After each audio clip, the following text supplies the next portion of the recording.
I'm working on a trial where we were introduced to the finance team. I was told they just wanted to export data from Omni dashboards to Google Sheets. That's all they needed.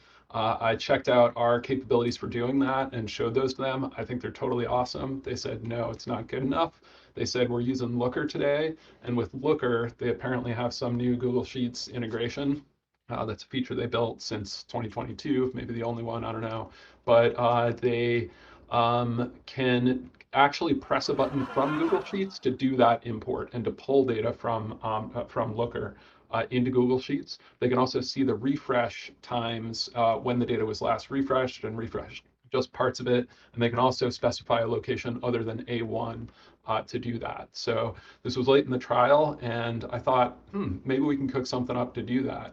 So I created a apps script, and I created a repo in the Explore Omni organization for app scripts that we might want to share with others.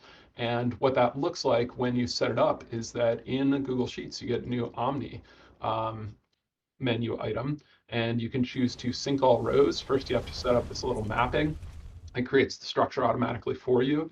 But once you do that, it can import from multiple different destinations, from different spreadsheets and from different from different dashboards and tiles on those dashboards, and it can import them into different locations. So I've got one tile importing over here, one over here, to kind of create this mashup on a specific sheet. So if you have customers who are interested in spreadsheet integration, pulling data in from Google Sheets, you can grab this skill or app script from here.